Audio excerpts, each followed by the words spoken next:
So hello यार, I hope तुम सब ठीक होंगे। तो आज हम सोलो लेवलिंग मानवा के 3 चैप्टर कवर करने वाले हैं और सबसे इम्पोर्टेंट बात ये हम वहीं से स्टार्ट करेंगे जहां से सोलो लेवलिंग एनिमे का सीजन 1 खत्म हुआ है, यानी कि ठीक एपिसोड 7 के बाद। तो यार आगे जाने से पहले बता दूं कि इस वीडियो में बहुत सारे स्पॉइलर होने वाले हैं, तो यार एडवांस में स्पॉइलर अलर्ट। तो जबकि स्पॉइलर की बात हो चुकी है तो चलो हम इस वीडियो को स्टार्ट करते हैं। तो चैप्टर की शुरुआत होती है एक बिल्डिंग से जहाँ 2 अननोन लोग आपस में बात कर रहे होते हैं, जिसमें पहले होता है ये आदमी और दूसरी तरफ होता है ये शख्स जो कि देखने में नो डाउट एक हंटर लग रहा है। और वो कहता है तो बताओ तुमने मुझे यहाँ मिलने के लिए क्यों बुलाया। और वो दूसरा आदमी कहता है मैंने सुना है कि डंजन के अंदर जो कुछ भी होता है वो सिर्फ डंजन के अंदर ही रहता है और बाहर लोगों को कुछ भी पता नहीं चलता। उस पर वो शख्स कहता है तुम ये किस बारे में बात कर रहे हो। और वो दूसरा आदमी डेस्क पर पैसों से भरा बैग रखकर कहता है ये रहे 2 मिलियन वॉन, मुझे विश्वास है कि आप समझेंगे। मैं आपसे भीख मांगता हूँ सर, प्लीज आप ये पैसे लेकर मेरे लिए उन कमीनों को जान से मार दीजिए। और ये कहते हुए उसके हाथ कांपते हैं। और वो दूसरा शख्स बड़े ही कूल वे में कहता है इसके अलावा दूसरे हंटर्स को मारने के लिए मैं 1 बिलियन एक्स्ट्रा लूंगा, क्या तुम ये दे सकते हो।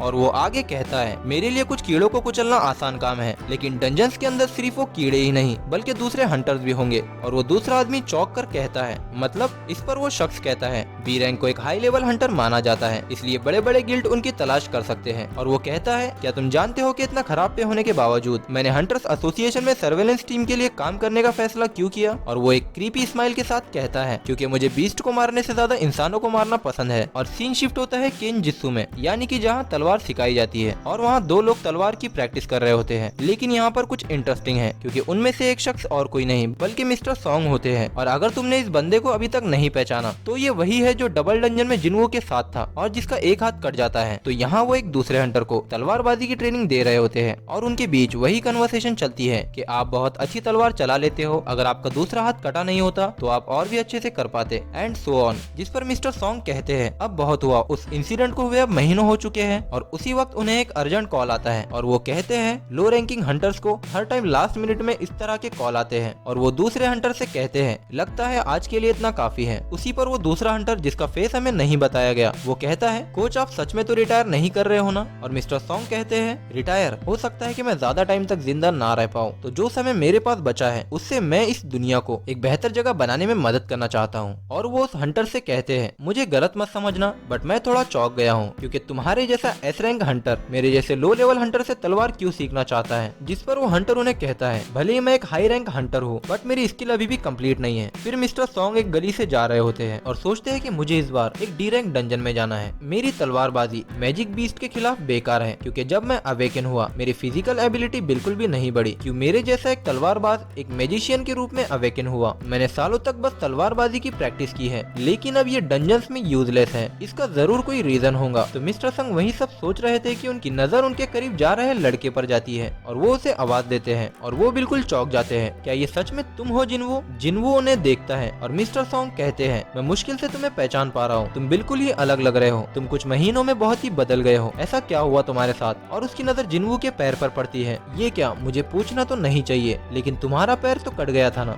जिस पर जिन्वो कहता है जब मुझे होश आया तो मैंने देखा कि ये वापस आ गया था, मुझे भी नहीं पता कि ये कैसे हुआ। इस पर मिस्टर संग कहते हैं कि ये तो नामुमकिन है और हंसते हुए कहते हैं वैसे भी तुम जैसे नौजवान के लिए डिसेबल्ड होना एक ट्रेजेडी होती, मैं बहुत खुश हूँ कि तुम बिल्कुल ठीक हो। जिस पर जिन्वो उनके कटे हुए हाथ की तरफ देखता है और मिस्टर सॉन्ग कहते हैं मेरी चिंता मत करो, ये तो एक चमत्कार है कि मेरे जैसे हंटर के साथ इसके पहले तक कोई दुर्घटना नहीं घटी। और वो कहते हैं वैसे मैंने भी अफवाहें सुनी थी कि तुम बच गए हो लेकिन मुझे अभी भी यकीन नहीं हो रहा है कि तुम मेरे सामने खड़े हो। इस पर जिन्वो उनसे पूछता है क्या आपको भी एसोसिएशन से फोन आया था, क्या आप वहीं जा रहे हो। जिस पर मिस्टर सॉन्ग जवाब देते हैं हाँ मैं वहीं जा रहा था। और पूछते हैं कि क्या तुम भी वहीं जा रहे हो। जिस पे जिन्वो हाँ कहता है। तो वहाँ से सीन शिफ्ट होकर हमें बताया जाता है डंजन का गेट जो कि एक रास्ते के बीच अपीयर हुआ था और वहाँ ऑलरेडी बाकी हंटर्स भी आ चुके होते हैं। और वो बाकी हंटर्स और कोई नहीं बल्कि वही डबल डंजन्स के बचे हुए मेंबर होते हैं, जिसमें बची होती है जूही जो एक बी रैंक की हीलर है, मिस्टर किम और उनके साथ एक आदमी। और वो तीनों जिन्वो को देखकर शॉक हो जाते हैं और अंदर ही अंदर वो गिल्टी भी फील कर रहे होते हैं। जिस पर मिस्टर सॉन्ग सोचने लगते हैं तो यहाँ किम भी मौजूद है जो उस दिन मुझे और जिन्वो को छोड़कर भाग गया था।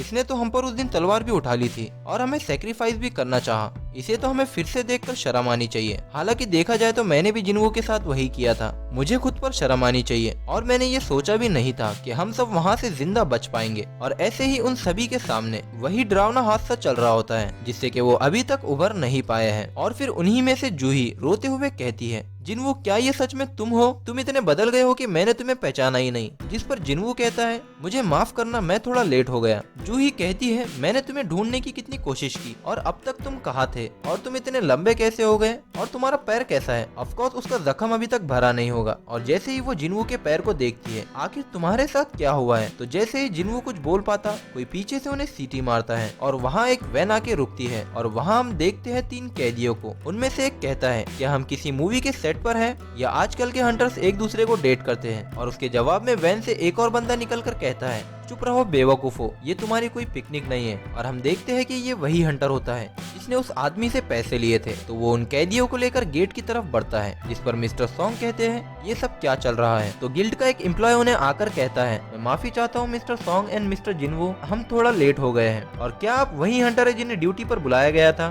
तो मैं पहले आपको प्रोसीजर समझा देता हूँ। मिस्टर सॉन्ग कहते हैं जरा रुको, पहले बताओ कि एग्जैक्टली यहाँ चल क्या रहा है? जिस पर वो एम्प्लॉय कहता है अच्छा तो आप उनकी बात कर रहे हो, वो प्रोबेशन के कैदी है जो आज आपकी रेड में आपके साथ होंगे। जिस पर मिस्टर सॉन्ग बहुत ही गुस्से में कहते हैं प्रोबेशन कैदी, और ये तुम अब बता रहे हो कि हमें क्रिमिनल के साथ रेड पर जाना है? जिस पर वो एम्प्लॉय कहता है भले ही वो क्रिमिनल्स हो लेकिन वो पहले हंटर्स हुआ करते थे, वो अपनी सजा कम करने के लिए प्रोबेशन पीरियड पर है, तो वो कोई भी परेशानी खड़ी नहीं करेंगे। जिस पर जिनवू और जूही सिर्फ उस एम्प्लॉय को घूरते हैं और मिस्टर सॉन्ग कहते हैं ये तो बहुत ही बुरी बात है। और वो एम्प्लॉय कहता है मुझे उम्मीद है कि आप ये कंडीशन को समझोगे सर, हमारे पास कोई चॉइस नहीं थी क्योंकि इस डिस्ट्रिक्ट में हंटर्स की संख्या में भारी गिरावट आई है। और इसके अलावा एसोसिएशन के सर्वेलेंस टीम में मिस्टर तैशिक भी एक हंटर है और वो आज की रेड में पार्टिसिपेट करने के लिए मान गए हैं। चिंता करने की कोई बात नहीं है। और मैं आपको बता दूं कि सभी कैदी सी रैंक हंटर है और मिस्टर तैशिक बी रैंक हंटर है। बी रैंक डंजन को क्लियर करने के लिए लगभग 10 सी रैंक के हंटर की जरूरत होती है। जिस पर जिनवू कहता है मुझे इस बंदे को लेकर कुछ अच्छी फीलिंग नहीं आ रही। और वो जूही को कहता है जूही तुम्हें आज की रेड में नहीं जाना चाहिए। जूही कहती है अगर तुम जा रहे हो तो मैं भी साथ आऊंगी। और ऐसे वो डंजन की ओर बढ़ने लगते हैं। उस गेट में इंटर होने से पहले तैशिक उन कैदियों के हाथ खोलता है और मिस्टर सॉन्ग की तरफ आकर उनसे कहता है मेरा नाम तैशिक है, मैं सर्वेलेंस टीम के लिए काम करता हूँ और जैसे कि आपने सुना है चिंता करने की कोई जरूरत नहीं है, मैं उन बदमाशों पर कड़ी नजर रखूंगा। और वो मिस्टर सॉन्ग से पूछता है तो आप में से टीम को कौन लीड करने वाला है? मिस्टर सॉन्ग जवाब देते हैं शायद मेरे ख्याल से मैं खुद हूँ। और मिस्टर सॉन्ग जिनवू से पूछते हैं जिनवू क्या तुम मेरे लीडर बनने से सहमत हो? उस पर जिनवू कहता है हाँ बिल्कुल। जिस पर मिस्टर सॉन्ग जिनवू के आगे सर झुकाते हुए उसे कहते हैं तुम्हारा शुक्रिया मुझ पर एक और बार यकीन करने के लिए। और वो ये कहते हैं उस दिन 11 लोगों की जान गई सिर्फ मेरी वजह से, लेकिन उनमें से 6 लोग बच पाए सिर्फ तुम्हारी वजह से। ये मेरी गलती है कि हम सबको बचा नहीं पाए। मैं जिंदा बचे सभी हंटर्स की ओर से तुम्हारा शुक्रिया अदा करता हूँ, प्लीज हमारी माफी एक्सेप्ट करो। और ये सब वहाँ खड़े मिस्टर किम भी देख रहे होते हैं। फिर जिनवू कहता है मिस्टर सॉन्ग प्लीज आप मुझे शर्मिंदा मत करिए। और मिस्टर सॉन्ग यही बात मिस्टर किम से भी पूछते हैं। जिस पर मिस्टर किम अपना मुंह फेर कर कहता है तुम्हें जैसे ठीक लगे वैसा करो। फिर वो सब डंजन के अंदर चले जाते हैं और वहाँ उनका सामना होता है गॉब्लिन मॉन्स्टर से, जहाँ वो कैदी बड़े ही ब्रूटल तरीके से उन मॉन्स्टर को मारने लगते हैं, जैसे कि उन्हें मारने में बहुत ही मजा आ रहा हो। जिन्हें देखकर मिस्टर सॉन्ग कहते हैं मैं तो बता ही नहीं सकता कि इनमें से मॉन्स्टर कौन है और इंसान कौन। उसी वक्त एक गॉब्लिन मिस्टर सॉन्ग पर पीछे से अटैक करता है, जिसे वो अपने मैजिक का यूज करके मार देते हैं। लेकिन सामने से भी 2 गॉब्लिन आ जाते हैं और मिस्टर सॉन्ग उन्हें भी ठिकाने लगा देते हैं। और ऐसे ही सब लोग कुछ ही देर में वहाँ मौजूद सारे गॉब्लिन मॉन्स्टर को हरा देते हैं और थोड़ा रुकते हैं। मिस्टर सॉन्ग जिनवू की तरफ देखकर कहते हैं जिनवू तुम तो पहले से काफी इम्प्रूव हो चुके हो और तुम्हें इतना अच्छा डैगर कहाँ से मिला? और मुझे याद है कि तुम हमेशा ही खाली हाथ फाइट करते थे, लेकिन देखो अब तुम्हारे पास एक हथियार भी है, तुम तो काफी ज्यादा बदल चुके हो। जिस पर जूही कहती है हाँ ये सही कह रहे हैं, मुझे भी तुम्हें एक बार भी हील करने की जरूरत नहीं पड़ी। क्या तुम चुपके से मार्शल आर्ट की प्रैक्टिस कर रहे हो? जिनवू कहता है हाँ मैंने हर दिन थोड़ी बहुत एक्सरसाइज करनी शुरू की है। उस पर मिस्टर सॉन्ग सोचने लगते हैं हालांकि मैंने जो कहा मजाक में कहा, लेकिन ये सच में बहुत ही बदल चुका है। उसे देखकर ऐसा लगता है कि ये वो जिनवू नहीं है जो पहले हुआ करता था। पहले तो ये बहुत ही कमजोर और डरा हुआ रहता था, लेकिन अब वो बिल्कुल स्ट्रॉन्ग और कॉन्फिडेंट है। और वहीं पर दूसरी तरफ जूही अभी भी कांप रही है, वो भी सिर्फ कुछ गॉब्लिन की वजह से। हो सकता है कि वो अभी भी अपने उस ट्रॉमा से बाहर ना निकली हो और ये बहुत ही बुरी बात है। अगर ऐसा ही चलता रहा तो उसे रिटायर होना पड़ेगा। और आगे जाकर वो डंजन 3 हिस्सों में बढ़ जाता है और तैशिक उनसे कहता है ये डंजन मैंने जितना सोचा था उससे कई ज्यादा आसान है, तो कैसा रहेगा अगर हम लोग अलग अलग हो जाए? ये थोड़ा रिस्की हो सकता है, लेकिन इससे डंजन को क्लियर करने के लिए लगने वाला टाइम काफी कम हो जाएगा। मिस्टर संग कहते हैं हाँ ये सही रहेगा। तैशिक कहता है मैं कैदियों को लेकर राइट डायरेक्शन में जाऊंगा, इसलिए अगर तुमको बॉस की लेयर मिले तो बस मुझे मुझे आकर बता देना।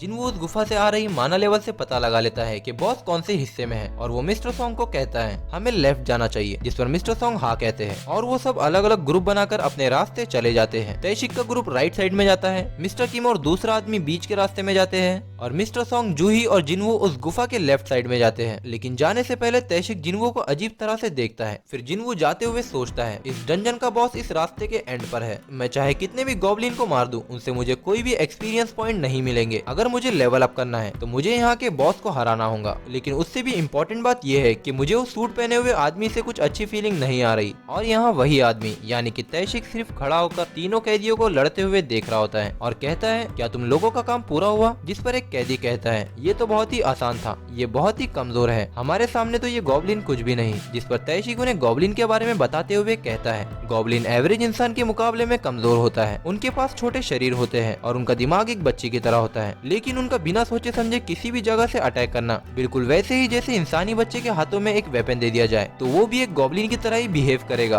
और इस दुनिया में बहुत से बच्चे हैं जो खुद को हथियार से लैस करके लोगों को मारते हैं। मेरी नजर में तो इंसानों और मॉन्स्टर के बीच कोई फर्क नहीं, ये दोनों ही मामूली से कीड़े हैं। तैशिक उन कैदियों से पूछता है क्या तुम बच्चों को मार सकते हो? वो कैदी कहता है ये कैसा बेकार सवाल है, जिस पर तैशिक हंसते हुए कहता है हाँ तुम सही हो, सच में ये एक बेकार सा सवाल है। तो चलो मैं तुमको एक बात बताता हूँ, तो तुम्हें अभी से इस डंजन में पूरे 100 बच्चों का सामना करना होगा। कैदी कहते हैं तुम ऐसी बेकार सी बातें बंद करो, भला इस डंजन में कोई बच्चा क्यों होगा? तैशिक कहता है सोचो अगर ऐसा होता है कि वो बच्चे भूख के मारे तुम्हें चीर फाड़ के खाना चाहे तो क्या तुम उन्हें मार पाओगे? जिस पर वो कैदी कहते हैं अगर ऐसा हुआ तो बिल्कुल हम उन्हें जान से मार देंगे। तैशिक कहता है तुमने बिल्कुल सही कहा, अगर तुम्हें जिंदा रहना है तो तुम्हें अपने अपोनेंट को मारना ही होगा, फिर इससे फर्क नहीं पड़ता कि वो कौन है। तो जब मैं इस डंजन से बाहर निकलूंगा तो हंटर्स टीम को यही बताऊंगा कि तुम सभी ने सैकड़ों गॉब्लिन का सामना किया। अब सीन शिफ्ट होता है मिस्टर किम और दूसरे बंदे पर। मिस्टर किम कहते हैं इस डंजन के गॉब्लिन को हराना तो बहुत ही आसान है, जिस पर वो दूसरा बंदा कहता है हाँ मुझे उम्मीद है कि ये ऐसा ही रहे ताकि हम जल्दी से ये रेड खत्म करके बिना किसी खतरे के घर जा सके। जिस पर मिस्टर किम कहते हैं मुझे नहीं लगता कि यहाँ खतरा होगा, सच तो ये है कि हम ऐसा कहा करते थे कि सबसे वीकेस्ट हंटर यानी कि जिनवू यहाँ मौजूद है और वो ये साबित करता है कि ये एक कमजोर डंजन है। हालांकि ये पूरी तरह से सच नहीं निकला। वो कहते हैं मैंने फैसला कर लिया है, जैसे ही ये रेड खत्म होती है मैं अपना सर झुकाकर जिनवू से माफी मांगूंगा। हम इतना तो कर ही सकते हैं, भले ही वो हमारी माफी एक्सेप्ट ना करे, लेकिन मैं फिर भी ये करना चाहता हूँ। इस पर दूसरा आदमी कहता है हमारे पास इतना टाइम नहीं है, हमें यहाँ से चलना चाहिए और हम दोनों के अलावा यहाँ कोई नहीं है, तो संभल कर चलना। और वो दोनों जैसे ही चलते हुए आगे जाते हैं उनका रास्ता तैशिक की गुफा में मिल जाता है और वो दोनों गलती से तैशिक की तरफ बढ़ जाते हैं। मिस्टर किम जैसे ही सामने की ओर देखते हैं तो वो बहुत ही ज्यादा शॉक हो जाते हैं। सामने तैशिक होता है जो उस क्रिमिनल से कहता है मुझे तुम्हें जितनी हो सके दर्दनाक मौत देने के लिए कहा गया था और लगता है कि मैंने बहुत ही अच्छे से ये काम पूरा किया। वेल इनको मारते वक्त इनको तड़पते हुए देखना बहुत ही मजेदार था। हम देखते हैं कि तैशिक ने बाकी 2 क्रिमिनल्स को मार दिया है और वो उनमें से एक को गले से पकड़ा हुआ है और वो मिस्टर किम और दूसरे आदमी को देखकर कहता है व्हाट द हेल, तुम लोग कहाँ से आ टपके? अभी समझा, हमारे रास्ते कनेक्ट होते हैं। और ऐसा बोलकर वो उस क्रिमिनल की गर्दन उड़ा देता है और कहता है इसका मतलब बॉस लेयर लेफ्ट की तरफ है, तुमने तो यहाँ मुझे खोने से बचा लिया, लेकिन अब तुम आ गए हो तो मुझे प्लान में थोड़े चेंजेस करने होंगे। वहीं पर जिनवू, मिस्टर संग एंड जूही को एक चीख सुनाई देती है तो वो भागते हुए मिस्टर किम की तरफ जाते हैं, लेकिन कहीं से अचानक ही तैशिक जूही पर अटैक करने वाला होता है कि जिनवू बीच में ही उसका अटैक ब्लॉक कर लेता है और कहता है तुम्हें क्या हुआ? जिसे देखकर पहले तो तैशिक थोड़ा शॉक हो जाता है कि इसने मेरा अटैक रोक कैसे लिया, ये इतना स्ट्रॉन्ग कैसे हो सकता है। लेकिन वो शांत होकर कहता है ओ तो तुम मेरे अटैक को रोकने में कामयाब रहे, तुम्हारे सेंसेस बहुत ही अच्छे हैं लड़के। और तैशिक मन में ही सोच रहा होता है ज्यादा प्रॉब्लम ना हो इसलिए मैं पहले उससे छुटकारा पाना चाहता था, क्योंकि भले ही वो लड़ नहीं सकती लेकिन फिर भी वो एक बी रैंक की हीलर है। इसका मतलब अगर चीजें मेरे प्लान के हिसाब से नहीं जाती है तो मुझे अपनी स्टोरी फिर से बदलनी होगी। जिस पर मिस्टर संग चिल्लाकर कहते हैं ये तुम क्या कर रहे हो, तुम तो एसोसिएशन के बंदे हो। और जिनवू की नजर मिस्टर किम पर जाती है जो कि खून में लथपथ बहुत ही बुरी हालत में होता है। जिनवू जूही से मिस्टर किम को हील करने के लिए कहता है और जूही उन्हें हील करने लगती है, लेकिन मिस्टर किम कहते हैं नहीं अब कोई फायदा नहीं, तुम मुझे बचा नहीं सकती, मेरा पहले से ही बहुत सारा खून बह चुका है। जिस पर जिनवू कहता है ऐसा मत बोलो, तुम्हें जिंदा रहना पड़ेगा तुम्हारी फैमिली के खातिर, चाहे कुछ भी हो जाए तुम मरोगे नहीं ताकि मैं तुम्हें हेट कर सकूं। मिस्टर किम कहते हैं मुझे माफ करना जिनवू, मैं तुमसे इस तरह माफी नहीं मांगना चाहता था, मैं तो तुम्हारे सामने अपना सर झुकाकर माफी मांगना चाहता था। और वो बड़े ही दर्द में कहता है मुझे माफ कर दो जिनवू, आई एम सॉरी। तो जिनवू तैशिक से पूछता है तुमने मिस्टर किम के साथ ऐसा क्यों किया। तैशिक कहता है वेल क्या फर्क पड़ता है, मेरे ख्याल से ये सब मैजिक बीस्ट के नेचर के जैसा है। एक दिन गेट खुलेंगे और मैजिक बीस्ट इंसानों पर भारी पड़ेंगे जैसे कोई नेचुरल डिजास्टर हो। मैं तो बस एक अच्छी कहानी सोच रहा हूँ। वैसे तो मैं कहने वाला था कि उन मॉन्स्टर ने सभी को मार दिया, लेकिन मुझे लगता है कि अब कहानी की डायरेक्शन को बदलना होगा। अब मैं बाहर जाकर गिल्ड को ये रिपोर्ट करूंगा कि तीनों कैदियों ने आपस में भागने का प्लान बनाया और उन्होंने तुम सबको मार दिया और मुझे भी जान से मारने की कोशिश की, लेकिन मैं बी रैंक का हंटर हूँ तो वो मेरे सामने कुछ भी नहीं थे और मैंने उन्हें मार दिया और ऐसे सिर्फ मैं इस डंजन से अकेला ही जिंदा बच पाया। तो कैसी लगी मेरी ये स्टोरी? लोग पक्का इसे सच मान लेंगे। जिनवू उसे मारने की कोशिश करता है, लेकिन मिस्टर संग उसे रोकते हैं और कहते हैं तुम इससे मुकाबला नहीं कर पाओगे, ये तुम सब मुझ पे छोड़ दो। और मिस्टर सॉन्ग सोचते हैं मेरा अपोनेंट बी रैंक है और इसे अपनी सी रैंक स्किल के साथ हराना इम्पॉसिबल है और उसके ऊपर से ये एक असासिन टाइप हंटर है, मैं इसकी स्पीड का मुकाबला नहीं कर पाऊंगा। लेकिन क्योंकि ये एक असासिन टाइप है तो इसका डिफेंस जरूर वीक होगा, तो हो सकता है कि मैं उससे जीत सकता हूँ। अगर मैंने इस पर अपनी मैजिकल एबिलिटी से अटैक किया तो हो सकता है कि मैं जीत पाऊँ। और वो वहाँ पड़ी मिस्टर किम की तलवार को उठाकर आगे बढ़ते हैं। काफी टाइम से मैंने किसी के अगेंस्ट तलवार नहीं उठाई। मिस्टर सॉन्ग जूही से कहते हैं क्या तुम मुझ पर एक पावर बफ कास्ट कर सकती हो। जूही अपनी पावर्स का यूज करके मिस्टर सॉन्ग को एक पावर बफ देती है और वो सोचती है कि मिस्टर सॉन्ग एक मैजिक टाइप होने के बावजूद एक शॉर्ट का इस्तेमाल क्यों कर रहे हैं। और वो देखकर तैशिक कहता है एक मैजिशियन जो कि एक तलवारबाज होने की कोशिश कर रहा है। मिस्टर संग कहते हैं एक मैजिशियन के ऊपर फिजिकल स्ट्रेंथ वाले बफ किसी काम के नहीं, ये सिर्फ उनकी एनर्जी को कम करते हैं, लेकिन इस वक्त मेरे पास कोई रास्ता नहीं है। यहीं पर चैप्टर 30 खत्म हो जाता है। तो आज का वीडियो यहीं तक था। अगर आप लोगों को ये वीडियो पसंद आया तो चैनल को सब्सक्राइब जरूर कर देना। और यार अगर तुम इसके आगे के पार्ट देखना चाहते हो तो प्लीज कमेंट करके बता सकते हो।